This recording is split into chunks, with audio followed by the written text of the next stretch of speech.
Étranger. Ici tu seras bien si tu y restes.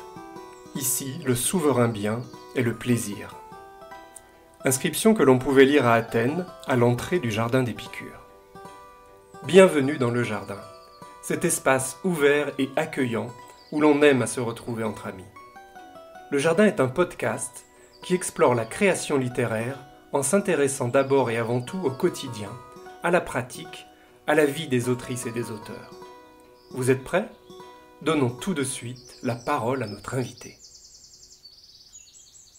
Et utiliser un modèle et être soi-même. C'est ça qui est quand même clé, c'est de savoir à la fois conjuguer les règles de storytelling, les règles de création d'un roman, ou complètement en sortir si on est un écrivain expérimental, c'est intéressant aussi.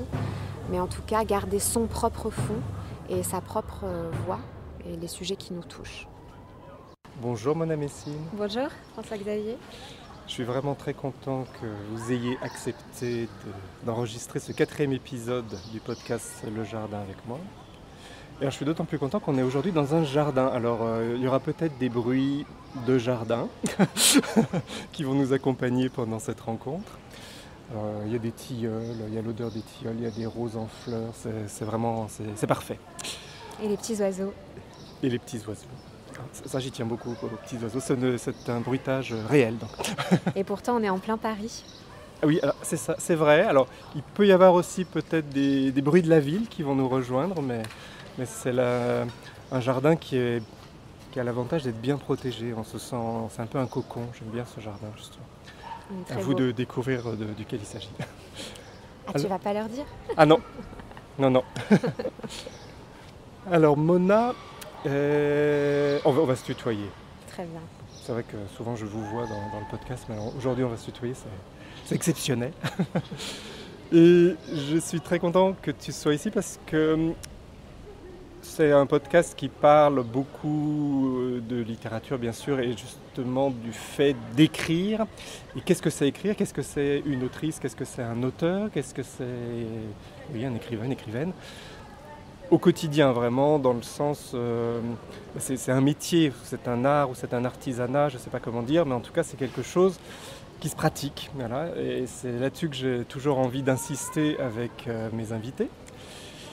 Et grâce à toi, on va pouvoir aborder le sujet de manière très précise, et notamment à partir de quelque chose que tu as lancé en plein confinement. Donc bravo, c'était courageux. Merci. Et ce quelque chose, c'est une revue littéraire. Alors déjà, lancer une revue littéraire, c'est courageux, mais alors en plus le lancer dans une période un peu troublée, c'est encore plus courageux. Et cette revue, elle s'appelle Début avec un S. Début avec un S. Et est-ce que tu veux déjà nous la présenter pour commencer ? Bien sûr.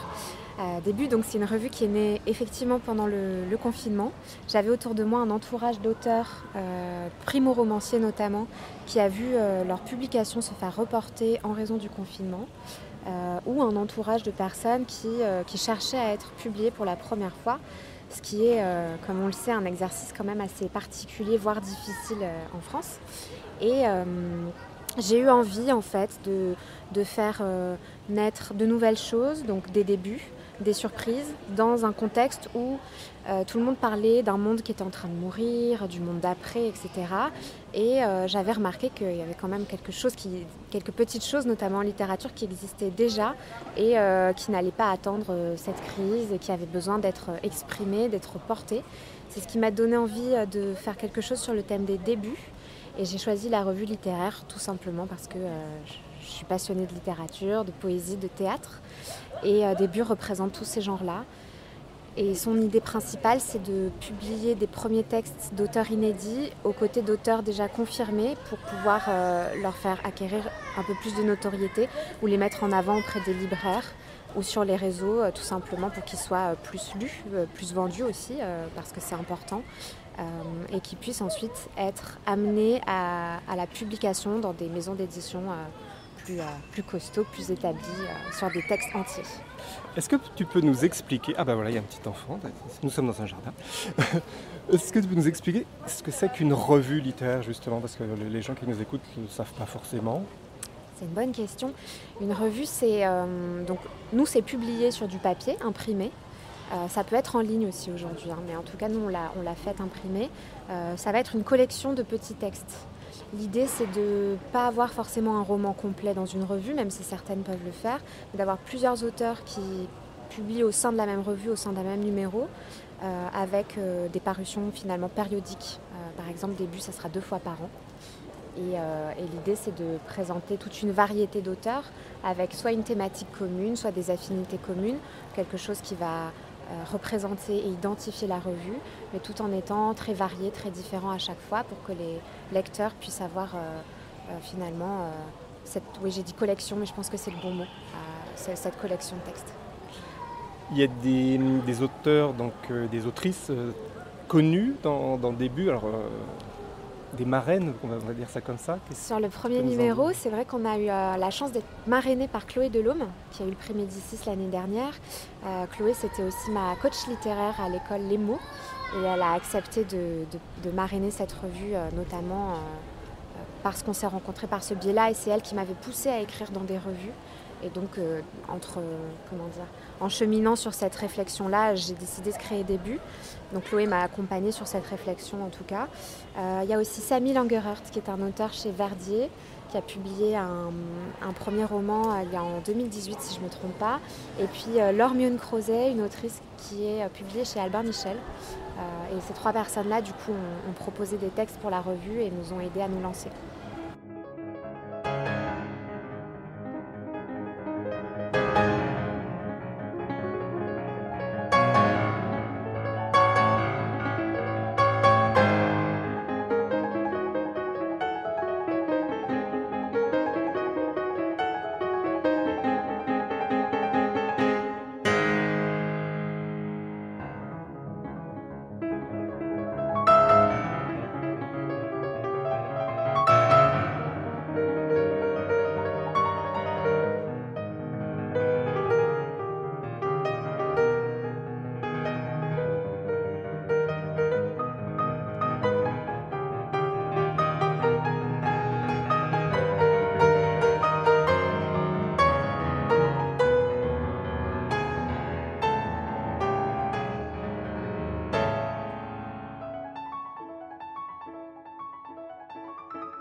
Donc si on a envie de lire de jeunes auteurs, enfin des auteurs non publiés, on peut lire Début. Mais ça se passe comment pour lire Début? Où est-ce qu'on le trouve? Où est-ce qu'on la trouve là? Pour lire Début, je trouve que le mieux, ce serait d'aller en librairie. Début est vendu dans une vingtaine de librairies sur Paris et dans des grandes villes de province. J'espère qu'on va pouvoir élargir le spectre des librairies et des villes disponibles d'ici les prochains mois, vu qu'on a été un peu limité par les confinements, mais bon, c'est pas grand-chose. La liste des librairies dispo est sur le site début.co, et Début produit aussi des textes en ligne pour d'autres auteurs qui ne sont pas dans la revue publiée, mais qu'on avait envie de montrer, d'exposer finalement sur notre site. Il y a un premier texte qui est sorti avec un auteur que j'aime beaucoup qui s'appelle Adrien Neves, qui a publié un texte qui s'appelle De haut en bas. Et c'est l'histoire d'un petit garçon dans une maison avec un œil d'architecte, puisque Adrien était architecte. Voilà, donc c'est aussi une revue qui est commandable en ligne et ça arrive directement dans votre boîte aux lettres si vous avez envie de rester au chaud sur votre canapé pour la lire. Alors avant de passer à une sorte de deuxième partie de cet entretien, je voulais qu'on parle plus de toi, de tes goûts par exemple. Toi, je sais que tu écris aussi. Ouais. Et justement, c'est venu comment ça pourquoi? C'est quoi ça? D'où ça vient ce goût de l'écriture? Pourquoi on écrit subitement? Pourquoi on a envie d'écrire subitement? C'est une question que je me pose souvent parce que c'est pas du tout quelque chose auquel je m'attendais. C'est-à-dire que je me suis jamais dit depuis toute petite je veux être écrivain, voilà. J'avais des bonnes notes en rédaction de français, mais c'est à peu près toute mon histoire avec l'écriture. Ça m'est tombé dessus, comme on tombe dans la marmite. Un jour, je suis allée à un atelier d'écriture, comme j'aurais pu aller à un cours de poterie ou de cuisine. Plein de gens vous diront que c'était le destin et que ça n'était pas un hasard, mais aujourd'hui, je n'ai pas encore les clés de ce mystère. Et je suis allée dans cet atelier d'écriture qui était tenu par Fabienne Jacob à l'école Les Mots. c'était un atelier sur l'intensité des textes. Je voulais juste m'exercer, avoir une petite activité comme ça. Et puis, ça a été une révélation. J'ai adoré ça. J'ai adoré lire mon texte devant les autres. J'ai adoré progresser, lire d'autres textes. Et puis, je me suis mise à écrire à plein temps et beaucoup, avec une activité centrée sur les romans et la poésie, et sans aucune explication aujourd'hui. Voilà, je cherche encore. C'est une question qui va m'accompagner quelques années, je pense. Et j'ai hâte de comprendre ou de savoir ce qui fait que j'ai écrit.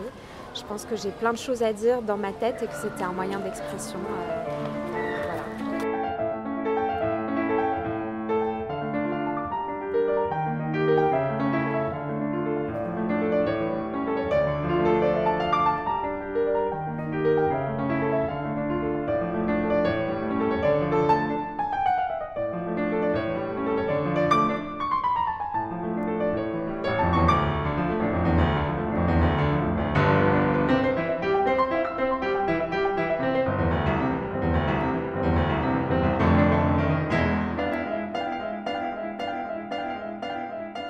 Est-ce que dans l'écriture, il y a une dimension, je dirais, d'engagement ou politique, peut-être, ou politique au sens noble, bien sûr, pas la politique politicienne?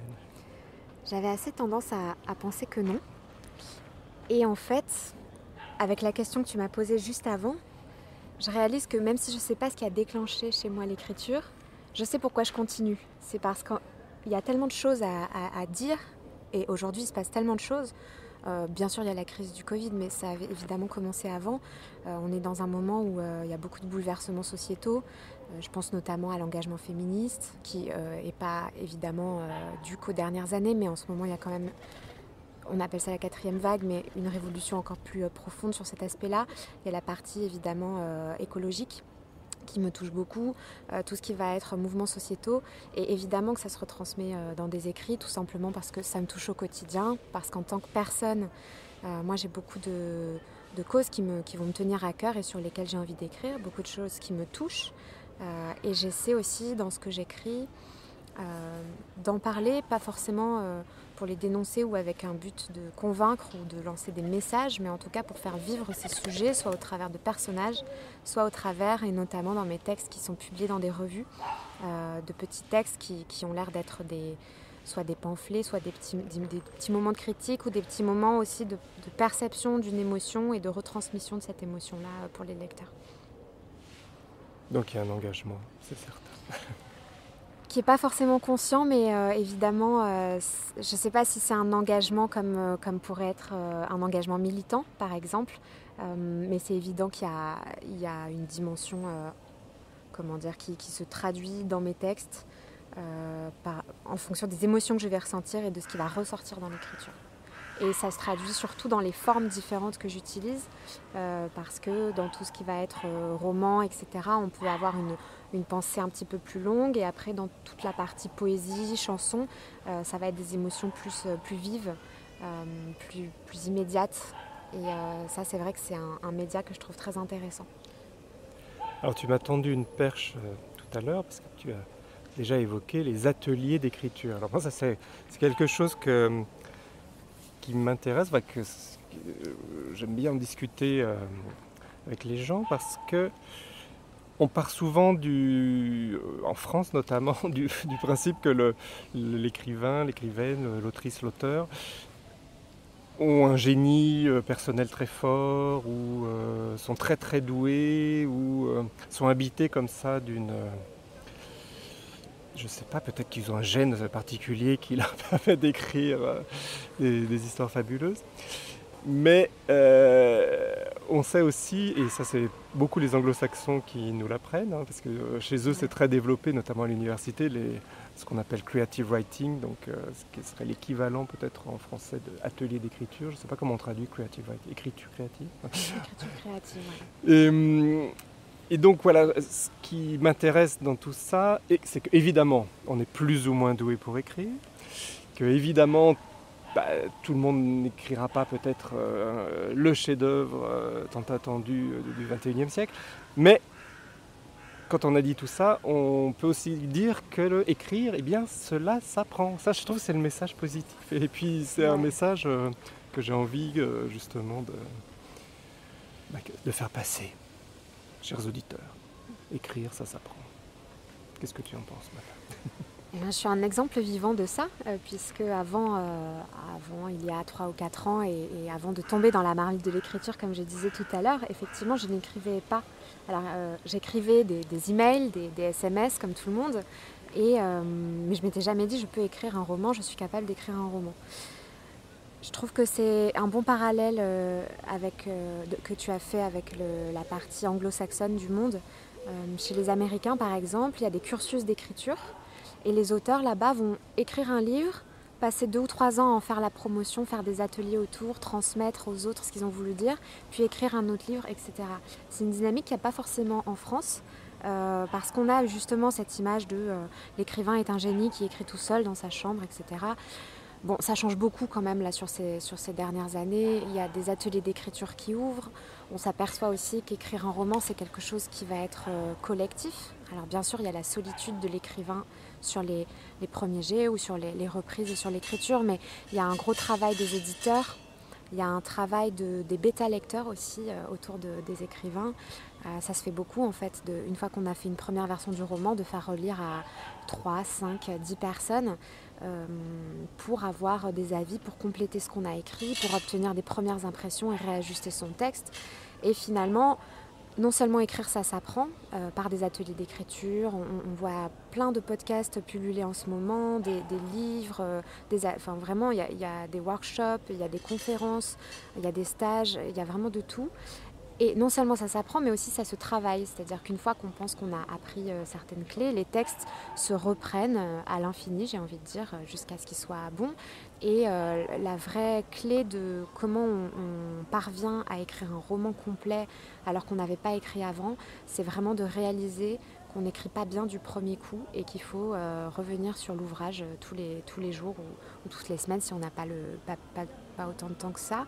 Et puis qu'un texte vraiment peut gagner en profondeur, gagner en qualité grâce à ce travail de reprise qui est excessivement important.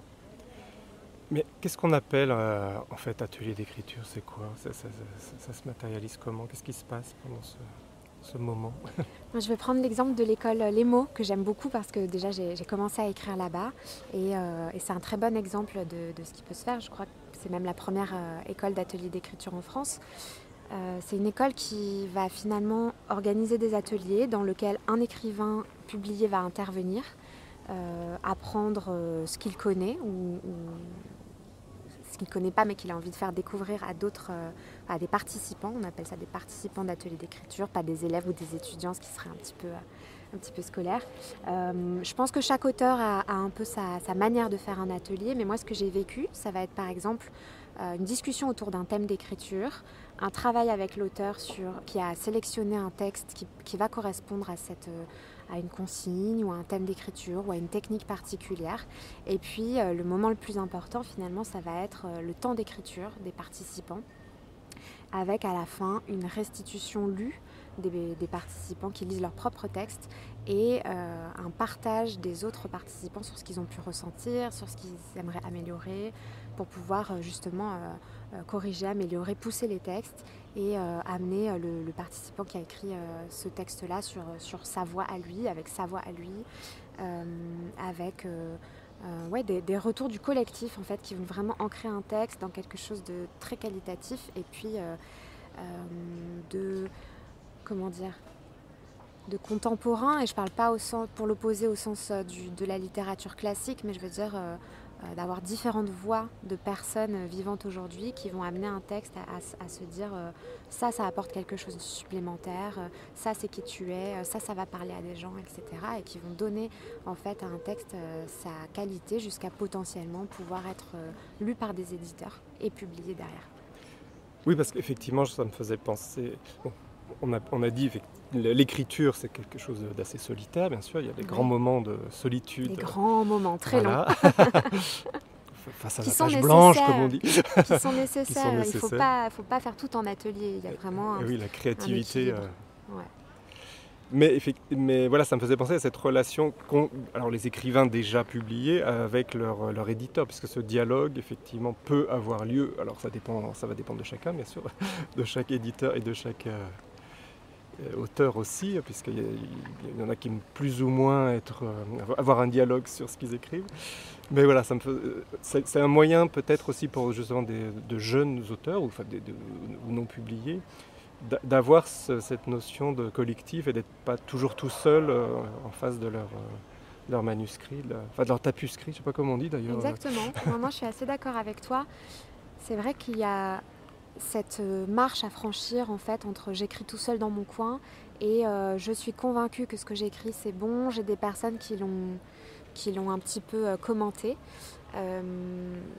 Et surtout, j'ai quelqu'un de technique et de connaisseur de la littérature qui va me dire ça c'est bien, ça c'est pas bien, là tu peux pousser, là tu dois retravailler, je sais pas, par exemple la structure ou le personnage ou l'intrigue ou ce genre de choses. Et moi, ce que j'ai vécu en tout cas, c'est que ce moment où j'avais plein de textes, mais j'avais jamais été confrontée vraiment à un éditeur ou à quelqu'un qui aurait pu m'amener ou en tout cas mettre la dernière touche sur mon texte. Ça a duré assez longtemps et je pense que c'est quelque chose qui est difficile déjà à vivre et aussi qui peut freiner l'accession à la publication de jeunes auteurs. Bien sûr, il y a d'autres paramètres à prendre en compte. Bien sûr, j'ai aussi aujourd'hui rencontré des auteurs publiés qui vont me dire qu'il n'y a pas forcément ce travail avec leur éditeur, mais qu'ils l'ont à côté, par des collègues par exemple, ou des amis.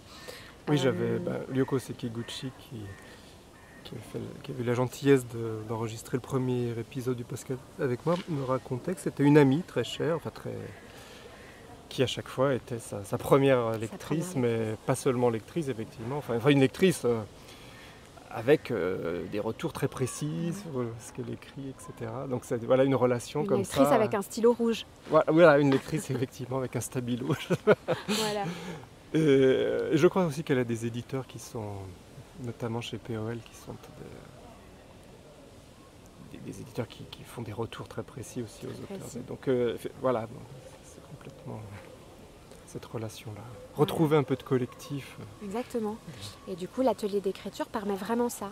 Soit de se constituer finalement son groupe d'amis avec Stabilo, soit d'avoir un petit réseau d'auteurs justement qui peut aider sur ça, pour se faire des contacts dans l'édition avec les auteurs ou avec d'autres jeunes auteurs, non pas primo-romanciers, mais primo-tapuscritiers, je ne sais pas comment on dit.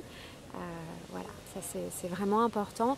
Et à travers Début, c'est ce qu'on essaie de faire aussi. Il y a un comité de lecture de 3 personnes. Et quand on reçoit des textes qui sont presque prêts à la publication, mais pas encore tout à fait, on essaie d'accompagner les auteurs, soit pour un prochain numéro, soit pour une publication en ligne, soit pour simplement leur donner quelques directives générales pour qu'ils puissent améliorer et progresser sur leurs écrits. On arrive bientôt à la fin de notre entretien et il y a toujours cette question que j'aime bien poser, qui est est-ce que tu as un conseil à donner justement à quelqu'un qui a, s'il fallait en garder qu'un, qui a envie de se lancer dans l'écriture, mais donc, alors c'est vrai qu'on dit écriture depuis le début, et on peut écrire pour tout un tas de raisons. On peut écrire pour soi, on peut écrire pour son journal intime, on peut écrire pour sa psychanalyse, que sais-je. Bon, là on parle d'écriture dans le but d'être publié si possible, quoi. Enfin, et quand on va se lancer dans cette aventure-là, assez spécifique, est-ce qu'il y aura un conseil comme ça que tu as envie de donner ? C'est un conseil très très naïf, très très mignon, qui va être simplement soyez vous-même. C'est-à-dire que vos textes seront jamais aussi bons que si vous creusez au fond de vous-même et que vous écrivez ce que vous avez à dire. Ça ne veut pas dire qu'il ne faut pas prendre de conseils ou qu'il ne faut pas affiner sa forme ou la sculpter. Les personnes qui vont vous dire écris plus comme ceci ou plus comme cela ont sans doute souvent raison et ça n'enlève pas à qui vous êtes. C'est juste une façon de faire rentrer votre texte dans quelque chose qui est sur un format publiable, mais dans le fond de ce que vous écrivez et dans ce qui vous touche et dans le choix de vos sujets, il faut être assez intransigeant et vraiment respecter sa matière première. C'est ce qui permet, c'est la seule façon en fait, d'aller au bout d'un texte et d'un roman, Sinon, on perd de la motivation en route ou de la croyance en soi et le texte sera beaucoup moins solide. Oui, pas forcément essayer de plaquer des modèles, mais vraiment partir un peu de soi, de son expérience. Il faut partir de soi et de son expérience, je trouve ça très important. Et puis, si on ne le fait pas, finalement, on n'ajoutera rien du tout à la littérature et le livre aura moins d'intérêt. Après, on peut et utiliser un modèle et être soi-même. C'est ça qui est quand même clé, c'est de savoir à la fois conjuguer les règles de storytelling, les règles de création d'un roman, ou complètement en sortir si on est un écrivain expérimental, c'est intéressant aussi. Mais en tout cas, garder son propre fond et sa propre voix et les sujets qui nous touchent. Écrire, tout raconter, écrire au lieu de regretter, écrire et ne rien oublier, et même inventer quelques rêves de ceux qui empêchent qu'on crève quand l'écriture un jour s'achève.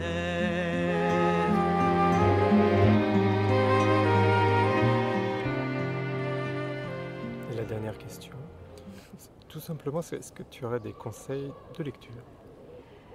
Il y a un livre qui est sorti l'année dernière au début du confinement et que j'ai beaucoup aimé et je voudrais en parler parce que à cause de cette période, il est peut-être passé inaperçu pour certains. C'est un roman qui est sorti chez Le Seuil et qui s'appelle « L'ombre de ma mère » de Claudine Londres. C'est un très beau texte qui est très poétique. J'ai même pas envie de vous en donner le synopsis tellement il est un peu mystérieux pour moi et j'ai trouvé beaucoup d'harmonie dans ce texte et en même temps des petits moments pépites et des scènes très jolies, très tendres.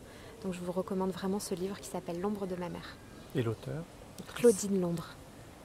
Merci beaucoup, Mona. Je t'en prie. Et voilà, c'est déjà fini. Merci beaucoup, chères auditrices et chers auditeurs, d'avoir passé un moment avec nous dans Le Jardin, un podcast littéraire. S'il te plaît, dessine-moi un écrivain. Je suis François-Xavier Robert.